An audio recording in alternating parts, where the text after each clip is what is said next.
مساء الخير على كل مشاهدي المصرية في حلقة جديدة من حلقات سيدتي وكل الموضوعات اللي بتهم المرأة المصرية والعربية. أكد عليكم إن إحنا مواعيدنا بتكون يوميا من 1 ل 2 ظهرا ما عدا يوم الجمعة. الفقرات اللي معانا النهاردة إحنا في تاني فقرة هنتكلم عن أهمية الكتابة الأدبية، وهتكون معايا الدكتورة منى حسين الروائية والأديبة. أما الفقرة الأولى فهنتكلم فيها عن ارتفاع نسب الطلاق. الحقيقة أنها بقت ظاهرة كبيرة جدا في ارتفاع لنسب الطلاق تخطت 40%، وده طبعا بتكون له تأثيراته السلبية على جميع الأطراف، الزوج والزوجة والأطفال لو كانوا موجودين.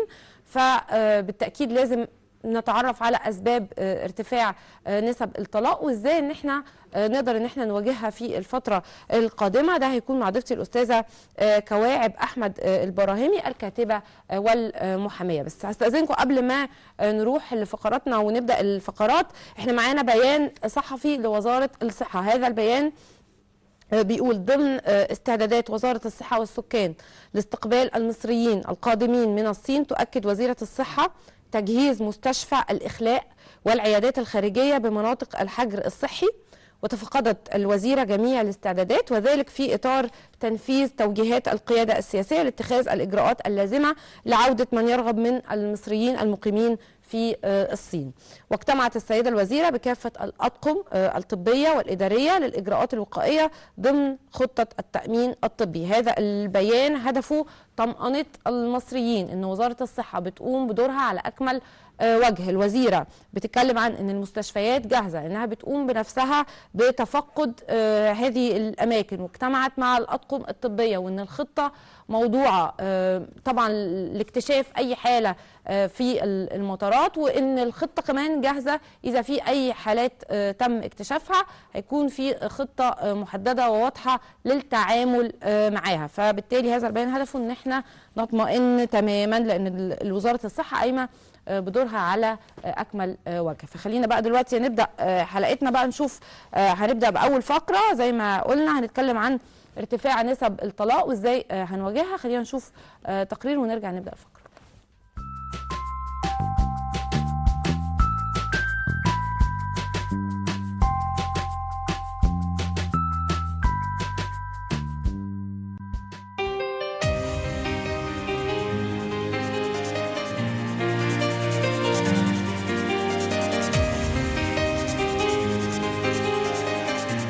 أنا اسمي هبة إبراهيم.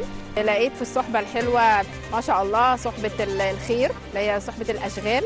اشتغلنا الأول الفانوس، جبت الخرز دوت من المكان الموجود في الموسكي طبعا، وده ازاز بيتخرم عند الراجل بتاع الازاز، وبيجيب لنا بنشوف عدد الاشكال اللي احنا عايزينها على حسب شكل الفانوس، وبنبدا نشتغل فيه وحسب اللون اللي احنا عايزينه بنحط فيه الاكسسوري بتاعه، وبعدين فيه بنحط له لمبه او بنحط له البتاع اللي هو بيغني رمضان جانا. واتعلمت برضو بالنسبه للشنطه دي شنطه شرايط، بنجيب البكرة الكبيرة وبنجيب علبة كرتون بتاعة المية أو أي نوع كرتون ونشتغل عليها ونقطعها حسب مساحة الكرتونة نفسها، وبعد كده بنحط لها سوستة وبنحط لها إيد كبيرة، ومن جوه مبطنينها في بطانة كمان من جوه، وعاملين لها قاعدة من جوه كمان عشان خاطر لو حبيتي تحطي فيها أي حاجة تاخد المساحة بتاعتها. فهنا ما شاء الله كلنا بنعلم بعض، وما شاء الله صحبة الخير، فعلا كلمة صحبة الخير بمعنى الكلمة صحبة الخير. منى أحمد. عملنا شنط والشيلان والباسكت والطواقي والحاجات الأطفال دي. أمان سيد. احنا هنا صحبة الخير وكلنا بنقعد كده نحاول نعمل شغل يدوي كده يخلينا ننبسط مع بعض، وروح حلوة بينا الحمد لله وربنا يديمها علينا. وعاملين الشغل دوت الأستاذة منى. ديت كوفية، وده شغل كله خيوط صوف وكروشيه، كلها شغل هاند ميد كله. دي شنطة من خيط المكرمية، معمولة شنطة لونين هافان وبني، وده شال 7 كروشيه. وافضل غرز الكروشيه الايطالي والاسباني بتبقى سيمبل قوي، بتبقى الغرزه بتاعتها لطيفه قوي. وده شال برضو من لونين وداخل فيه فصل قطر برضو الحاجه منى هي اللي عاملاه برضو تحفه وانا معاها بمساعدتها يعني. ده شال تلبس كده لطيف قوي عشان الشيف وليه شراشيب.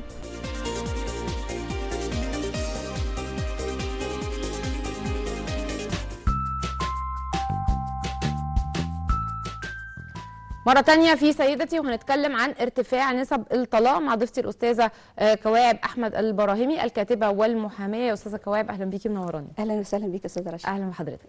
طيب خلينا نقول إن احنا نسب الطلاق بالتأكيد مرتفعة، احنا بالأرقام تخطت ال 40%. غير الأرقام احنا كل واحد فينا في محيطه يمكن شايف إن بالفعل هي حاجة ملموسة وحاجة واضحة إن نسب الطلاق بقت مرتفعة جدا. ليه؟ ده اهم سؤال. ليه؟ هو له اسباب كتيره. ممكن اسباب مجتمعيه، اسباب في التربيه، اسباب اقتصاديه، اسباب دينيه، اكتر من سبب. لو بصينا للاسباب الدينيه هنلاقي ان الزواج ما بقيش له القدسيه بتاعت زمان. يعني الزواج شرع لتحقيق اللي هو العفه وانجاب الاطفال وتكوين اسره. المقبلين على الزواج ما بيكونش ده هدفهم، هم حد عجب حد بيتجوز، لان الناس المفروض كلها تتجوز ومش عندهم النيه او هم بيكون عندهم النيه في الاستثماريه، بس ما بيجاهدوش، ما بيعملوش زي ناس زمان ويدافعوا عن حياتهم او بالصبر او ناس تتدخل للتصالح الكويس. لكن لا، خلاص اي حد عايز يطلق بيطلق بسهوله، بيستسهل الطلاق زي ما حضرتك بتقولي. الزواج ملوش نفس القيمه او القدسيه اللي كانت، فبالتالي هو مش بيدافع عنه بالدرجه اللي كانت بتحصل قبل كده. مش حاسس بقيمته، يعني مش حاسس بالميثاق الغليظ اللي ربنا قال عليه في القرآن. دي حاجه. الحاجه الثانيه في اسباب اقتصاديه. بعض الناس بيبقى ما عندهمش القدره على الانفاق على مراته واولاده، بالرغم ان هم ساعه ما اتجوزوا المفروض ما ينجبوش اولاد كتير، لان يعني يعملوا حسابهم ان على قد دخلهم او الامكانيات المتاحه، لكن هم للاسف بينجبوا اولاد كتير، فبالتالي بتزيد المشاكل بزياده المتطلبات، فبيتم بعد المشاكل الطلاق. في اسباب برضو اللي هو ممكن تدخل الاهل في الحياه الزوجيه. الاهل لما بيتدخلوا في بعضهم بيبقى بقى مش ناسي ان هو شتم عليه، يعني الخناقه بينه وبين مراته، لكن الاهل ما بيسامحوش في لو اتشتم عليهم سواء من الطرف ده او من الطرف ده، فبيتدخلوا احيانا بيخربوا برضو العلاقه، مش بيكملوا للتصالح. تمام. في كمان السوشيال ميديا والانطلاق على اللي هي الفيسبوك والتواصل الاجتماعي. بعض الناس بتدخل حياة ناس تانية بتبوظها، ممكن بدون قصد او عن قصد. بس الانفتاح الزيادة وسهولة العلاقات ايوه ممكن فتح الباب بتأثر. ايوه بتأثر، فبيبقى هم ما عندهمش برضو اللي هو الاكتفاء. يعني انا مش عندي مراتي بس اتكلم معاها او كده، انا عندي كذا شخصية ممكن اتكلم معاها، فده بيديله برضو استسهال بدائل. وكمان في حاجة تانية مهمة جدا اللي هي الانطلاق على بيجي لنا من الفضائيات، لان احنا دلوقتي بقينا منفتحين على كل العالم. مسلسلات وافلام من شرق اسيا ومن اوروبا ومن الدول العربيه، من كل الاتجاهات بقت في حاجات كتير، فدخلت لنا ثقافات كتيره جدا للمجتمع وللتفكير. يمكن لما كان الامر قاصر في البدايه على المسلسلات المصريه والقيم اللي هي او الافلام المصريه والقيم اللي بناخدوها من الاسره والعائله والتقارب والتواصل، فكان بيحافظ على العلاقه، لان انت بتستمر ازاي مع انسان الا اذا كان في بينكم ود، وجعلنا بينهم موده ورحمه. فالود ده كان بينتج من ان بيتعاملوا مع بعض كتير، بيفطروا يتغدوا يتعشوا مع بعض، بيقعدوا يذاكروا للولاد مع بعض، بيقعدوا في فترات يقعدوا فيها مع بعض. ففي حاليا لا، جفاء، كل واحد ليه مجالاته، ليه اصحابه، ليه شغله، ليه النت اللي هو بياخد تقريبا من كل الناس، يعني وقت كتير جدا. في ناس بتقعد 5 ساعات واكتر، في ناس بتقعد 3 ساعات، فده من وقت الاسره برضه. يعني كل انسان ماسك الموبايل بتاعه او قاعد على اللاب مش بيهتم باسرته. فالحاجات دي كلها خلت العلاقه الزوجيه ما بقتش زي الاول. كمان قانون الخلع بالرغم ان هو قبل ما نقول القانون، يعني الاسباب اللي حضرتك قلتيها، تدخل الاهل، الاسباب الاقتصاديه، يمكن دي اسباب اصلا يعني كلها عوامل بالاصح موجوده يعني كمان من قبل كده. الجديد اللي جد علينا يمكن هي السوشيال ميديا من ضمن الاسباب اللي حضرتك قلتيها يعني. ايوه. هل دي بقى كده نقدر نقول ان هي بقى المتهم الاول في ارتفاع النسب؟ مش المتهم الاول بس المتهم الرئيسي، يعني رئيسي. صح. ما انا عايزه اصنف الحاجه، بس طول الوقت كان في تدخل اهل، كانت من اسباب ممكن الطلاق، طول الوقت في مشاكل اقتصاديه ممكن تكون من اسباب الطلاق، لكن اللي جد فعلا علينا وخلى النسب تصل لهذا القدر وتعدي ال 40% من الزيجات، يعني ان يكون فيها طلاق، السوشيال ميديا ممكن بتأثر برضو. بعدين حاجة تانية برضو. طب هل سوري برضو المقاطعة، هل ده لسوء استخدامنا احنا ليها؟ احنا كشعب سيئين استخدام السوشيال ميديا كلنا. يعني اصلا مش قادره اعتبرها، يعني انا فكره ان احنا بنقول ايه، طب ما ده انفتاح في بدائل. طب احنا فين وعينا، فين احنا ثقافتنا، فين الفلتر يعني بتاعنا او صمام الامان بتاعنا اللي احنا نعرف نوقف ده؟ ما المفروض كل واحد يحط لنفسه مساحه معينه او وقت معين يقعدوا على النت او على الفيس. يعني في ناس بتدخل للحصول على معلومه، بتدخل بتدور على حاجه، بتشوف مثلا تلفزيون، يعني اي حاجه، فيديو فيلم او مسلسل او كده. في ناس بتتواصل مع ناس بره. احنا كشعب مصري لا، احنا قاعدين عشان نحكي ولايك وشير يعني اغلبنا 90% من الشعب مش بيستعمل السوشيال ميديا في الهدف الاساسي ليها، اللي هي زي ما بيستعملوها بره. ما هم بره عندهم السوشيال ميديا، سابوا اشغالهم؟ لا طبعا. ده تلاقيه ممكن في الشغل وماسك التليفون والموبايل شغال، برغم انه ممكن يكون شغله مهم، المفروض يكون بيركز في شغله يعني. لكن تلاقينا لا، احنا بندي قدر كبير جدا للنت على في حياتنا، قدر زياده عن الطبيعي، في سوء استخدام. احنا اكيد ما فيش ما يمنع، ما هو الهدف الاساسي فكره التواصل وانه يكون في علاقات، لكن فكره ان انا يعني حسن ادارتها ده نحتاج حسن ده اللي إدارة. احنا محتاجينه يعني. ايوه. في حاجة تانية كمان من العوامل الاقتصادية، ان حاليا تفكير البنات هو تفكير سليم، بس المفروض يبقى كل حياتنا برضو تفكيرها سليم.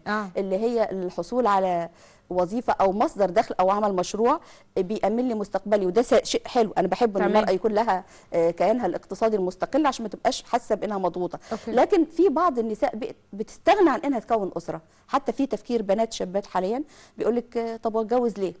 يعني مش هاممهم حتى فكره تكوين الاسره، مش هاممهم. يعني فكره عمل المراه وانها بقت بتقدر تنجح وتوصل للمناصب، ده جه شويه على حساب اهتمامها. يعني زمان كانت برضو البنات والستات بتقول لك هي بتخرج من باباها اللي بينفق عليها لجوزها اللي بينفق عليها. دلوقتي لا، هي عندها الانفاق بتاعها الخاص بيها، فبالتالي هي مش مشكله عندها تستغنى ساعتها عن وجود فلكن لا، المفروض ان احنا الزواج ده له قدسيه. ما يتمش الطلاق الا لاسباب محدده، زي سوء العشره، المرض، الزواج باخرى. لكن حاليا في تواجد قانون الخلع بقت المراه سهل جدا ان هي تطلب الطلاق لاي سبب. ده سهل برضو. بتشوفي ان قانون الخلع ساهم بنسبه في ارتفاع نسب الطلاق؟ هو ساهم طبعا بنسبه كبيره جدا، بس هو كان بالنسبه لبعض السيدات طوق النجاه طبعا. يعني في بعض السيدات كان صعب جدا تثبت الضرر الواقع عليها. الحالات اللي كان بالفعل الخلع ايجابي ليها، الحالات اللي هي مثلا بتتعرض ممكن لضرب ومش قادره تثبته، ما قدرتش تروح تعمل جنحه او محاضر ضرب. ممكن عدم الانفاق مش عارفه برضو تثبته، بترفع دعوه مش عارفه تاخدها.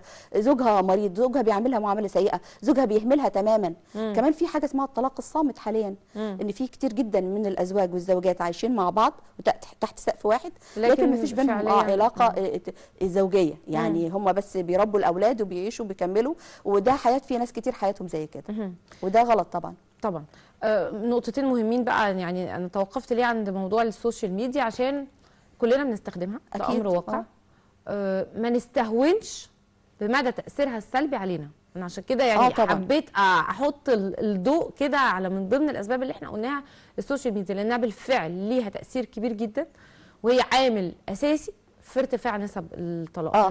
فلازم احنا يكون عندنا احنا الوعي الداخلي كده، الفلتر الداخلي، صمام الامان الداخلي، كل واحد فينا يعرف ازاي يحسن اداره علاقاته واستخدامه يعني للسوشيال ميديا.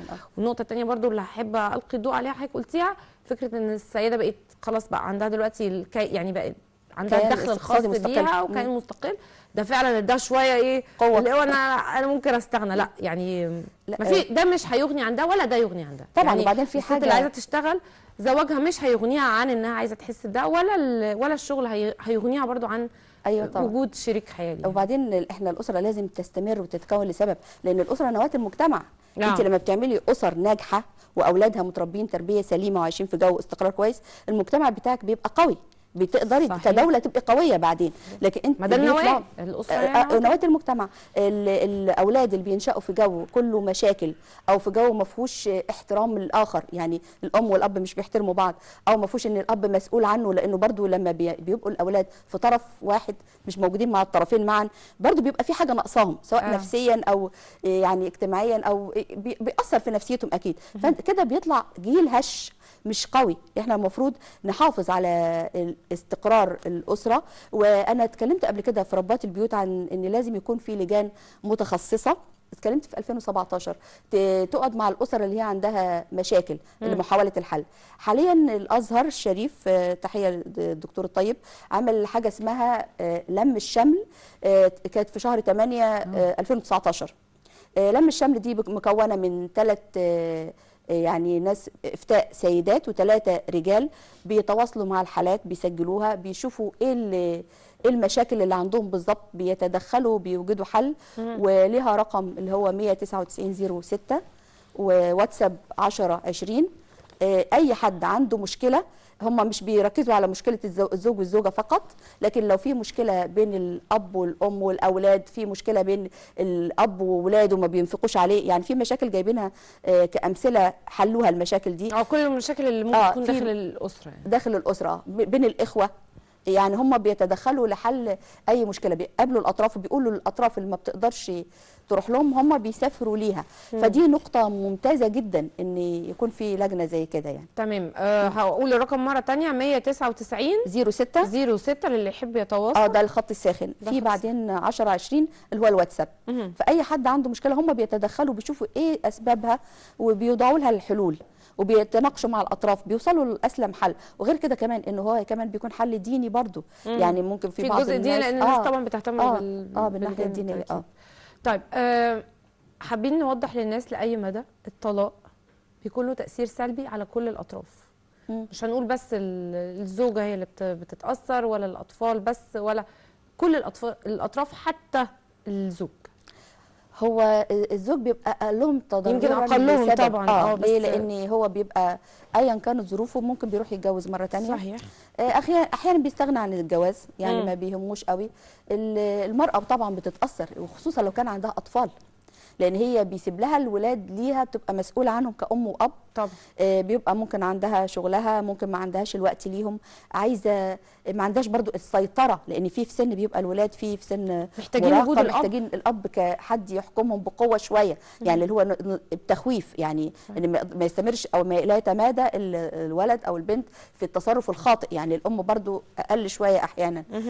الاولاد بقى بينشأوا يا اما من جواهم في مشاكل نفسيه بتاثر عليهم، ما بيبقاش عندهم لا التفوق الدراسي ولا الاهتمام غير الانسان الطبيعي. اي حد في حياته بتكون فيه مشكله بتاثر عليه تاثير سلبي. عموما على المستوى العام اي شخص عنده مشكله بتاثر. فالطفل ده بيكون عنده مشكله، كفايه ان هو غالبا ما بيشوف امه بتروح المحكمه عشان والده مش راضي ينفق عليهم، بتدور عليه عشان تاخد منه فلوس للانفاق. الحاجات دي برضه بتاثر في نفسيه الطفل. بيشوفوا اصحابه عندهم والدهم بيسأل عليهم، بيخرج معاهم، هو مش متواجد، حتى مش بيتكلم معاه، مش بيخرج معاه. يعني انا في كتاباتي كنت بقول دايما ان الطفل حتى لو انت ماسكه ورايح تشتري حاجه وماسك ايده في ايدك، ده بيديله احساس بالقوه وبالامان. حتى لو انت مش بتتكلم معاه، ما تستصغروش او تستكبره، قربوا منك. وبقول للام كده برضو المفروض تقرب بنتها منها، يعني حتى لو بيتكلموا كلام هو على المستوى العام هايف ملوش اي لزوم، لكن بيخلق في الذات شيء حلو، بيخلق شيء من الانتماء، شيء من القوه. يعني تواجدك مع الاهل او احساسك انك انت موجوده في اسره قويه، ده في حد ذاته بيدي قوه. صحيح. وجود الاحساس بالحب والحنيه ده هو اللي بيخلي الشخص فيما بعد او الطفل يعني يشعر بده، فيبقى فيما بعد شخص قوي واثق من نفسه. طبعا واثق من نفسه، عنده قدره حتى على الابداع لو كان عنده متفوق في حاجه او عنده موهبه معينه. لكن لما بيكون في طفل مهمل او في حس بالمشاكل بين الاهل، طبعا بيبقى يعني صعب انه يكون زي الطفل اللي هو، او يكون سوي زي الطفل اللي هو اللي اتربى في اسره مستقره. طبعا. بالتاكيد اصل احنا مش هنقدر نمنع المشاكل، اكيد طبعا. بس كده المشاكل الزوجيه شئنا ام ابينا موجوده، ومش وهتكون مشاكل بسيطه وهتكون مشاكل كبيره، لازم نعرف ان احنا ازاي نتعامل معاها. طيب نتخطاها. اقول لك ازاي. احنا المفروض نعمل حاجه اسمها يعني زي تاهيل للزواج. للمقبلين على الزواج، ناس تقعد معهم مسؤوله تكلمهم عن الحقوق والواجبات وازاي يعيشوا.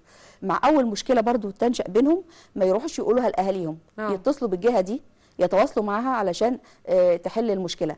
تاني حاجه ان الانسان في التعاملات عموما المفروض ما يبقاش الرد بالرد ونديا يعني لو هي صبرت شويه، لو جوزها متنرفز صبرت شويه وكده وهديت، هتتكلم كلام غير كانت هتقوله وهي متعصبه. وهو برضه نفس الكلام، لو هو صبرنا شويه هنقول كلام تاني خالص. اكيد يعني انا بلاحظ حتى بنفسي، بلاحظ ساعات في التعليقات، يعني ممكن في تعليق يستفزني لو رديت عليه بسرعه برد بقوه. أيوة. لكن بعد شويه كده خلاص بحس نفسي هديت والامر مش مستاهل يعني ان اعمل كده. ففي ناس كتير كده ان المفروض نهدى شويه، ما ندخلش اطراف تانية في مجتمع في داخل اسرتنا. يعني الاسره دي كيان مستقل المفروض مسؤول عن كل ما يخصها مع نفسها الاول. لما تلاقي مشكله كبيره مش قادره عليها تلجا لاطراف تانية علشان تحلها لها.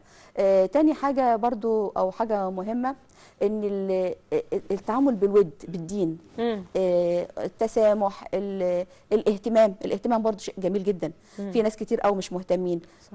الاهتمام، انا عاجبني استخدام اللفظ ده. الاهتمام، لان مش شرط يكون فيه الحب ويكون فيه لا مش لازم العطاء. يعني احنا فكره الاهتمام طبعا بابسط درجاته، يعني لو بيحل حاجات كتير قوي. بيحل طبعا، وبيحسسك بانك انت بيحبك حتى لو هو مش بيحبك. يعني لو شخص شاف مراته عندها صداع وسابها بعد ساعتين 3 وقال لها عمل ايه الصداع خف ولا لا، دي هتشوف حاجه كبيره جدا، برغم انها شيء عادي جدا ممكن يقول لزميلته في الشغل. انت عارفه ان عندنا الناس بيتعاملوا مع زميلاتهم وجاراتهم، والعكس برضو الستات مع زميلها وجارها افضل ما بيتعاملوا مع ازواجهم، وده شيء مش حلو، ده شيء منتقد، ده شيء محتاج يعني اجابه على ليه؟ لاني مش عايز الناس تقول عليه وحش، عايز يظهر بصوره حلوه. طب ما تظهر بصوره حلوه في بيتك. صحيح، يعني اولى في البيت. طيب عشان وقتنا، ازاي هنواجه ارتفاع نسب الطلاق كده في ملخص في نقط سريعه؟ زي ما قلنا في يعني، او نكرر تاني، اللي هو اللجوء لجهه متخصصه زي لم الشمل دي.